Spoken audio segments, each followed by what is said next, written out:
ஹரஹர சங்கர ஜெய ஜெய சங்கர. நம்மளோட வேண்டுதல்கள் நிறைவேற, நாம் நினைச்ச காரியம் நடக்கிறதுக்கு மகா பெரிவா 3 தீபங்கள் ஏற்ற சொல்லியிருக்கார். அதாவது ஒவ்வொருத்தருக்கும் ஒவ்வொரு விதமான வேண்டுதல்கள் இருக்கும். சிலருக்கு அளவுக்கு அதிகமாக பணம் சம்பாதிக்கணும்னு வேண்டுதல் இருக்கும். சில பேருக்கு தீராத நோய் தீரணும்னு வேண்டுதல் இருக்கும். ஒரு சில பேருக்கு கஷ்டமே வரக்கூடாதுன்னு வேண்டுதல் இருக்கும். அந்த வகையில் மங்களகரமான காரியங்கள் நம்மளோட வீட்டில் நடக்கணும்னா எப்படி தீபம் ஏற்றணும், பதவி உயர்வு உயர்ந்த வேலை கிடைக்கணும்னா எப்படி தீபம் ஏற்றணும், யாரோட கண் திருஷ்டியும் வயிற்றெரிச்சலும் நம்ம மேலே படாமல் இருக்க என்ன தீபங்கள் ஏற்றணும்னு பெரியவா ஒரு சில விஷயங்களை சொல்லியிருக்கார். பொதுவாக நம்ம வீட்டில் நடக்க இருக்கிற சுப நிகழ்ச்சிகள் எந்த விதமான தடையும் இல்லாமல் நல்லபடியாக நடக்கணும்னா நம்மளோட பூஜை அறையில் கொஞ்சம் மஞ்சள் எடுத்து அதை ஒரு தட்டில் போட்டு தண்ணீர் ஊற்றி குழைச்சி அந்த மஞ்சள் மேலே அகல் வச்சு அதில் நல்லெண்ணெய் ஊற்றி திரி போட்டு தீபம் ஏற்றி வழிபடணும். அடுத்ததாக நல்ல வேலை அதிக சம்பளத்தோட வேலை கிடைக்கணும்னு நினைக்கிறவா இந்த முறை ஒரு தட்டில் ஏலக்காயை பரப்பி வச்சு அது மேலே அகல் விளக்க வச்சு நல்லெண்ணெய் ஊற்றி தீபம் ஏற்றி வழிபடலாம். அதுவும் குறிப்பாக இந்த தீபத்தை ஏற்றும்போது மகாலட்சுமியை வேண்டிண்டு ஏற்றுறது அவ்வளவு நல்லது.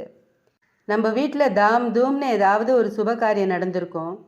அதனால் நிறைய கண் திருஷ்டி வந்திருக்கிறதுக்கான வாய்ப்பு இருக்குது. அப்படி கண் திருஷ்டியால் நமக்கு எந்த பாதிப்பும் ஏற்பட்டுடக்கூடாதுன்னு நினைக்கிறவா ஒரு சின்ன தட்டில் குங்குமத்தை பரப்பி அதுக்கு மேலே அகல் தீபத்தை வச்சு நல்லெண்ணெய் ஊற்றி தீபம் ஏற்றி வழிபடலாம். இப்படிப்பட்ட தீபங்களை இத்தனை நாட்கள் இத்தனை தடவை ஏற்றணும்னு எல்லாம் கணக்கு கிடையாது. உங்களால் முடிஞ்ச வரைக்கும் ஏற்றலாம்.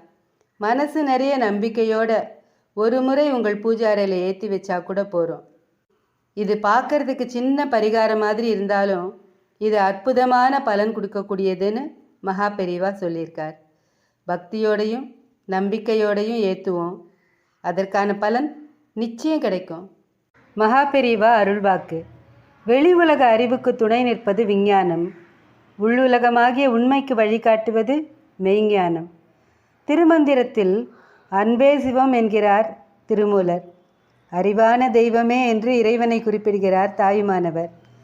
அன்பையும் அறிவையும் நாம் ஒவ்வொருவரும் பெற முயற்சிக்க வேண்டும். இந்த உலகத்தை விட்டு போகிறதுக்கு முன்னாடி என்கிட்ட பாவமே இல்லைன்னு சொல்கிற அளவுக்கு ஒரு தகுதியை நாம் அடையணும். மனிதன் மனதால் உயர்நிலையை அடைய வேண்டும். அப்போது மனிதன் வாழ்க்கையை நடத்தி செல்வது சிரமமாகவே இருக்காது. மனதை கீழ்நிலைக்கு செலுத்தாமல் மேல்நிலைக்கு உயர்த்தினால் தெய்வ நிலையை அடையலாம். கடவுளின் திருவடியை கெட்டியாக பிடித்து கொண்டால்தான் உயர்ந்த நிலையை அடைய முடியும். ஸ்ரீ மகா பெரிவா திருவடிகளே சரணம். ஹரஹர சங்கர ஜெய ஜெய சங்கர. காஞ்சி சங்கர காமகோட்டி சங்கர.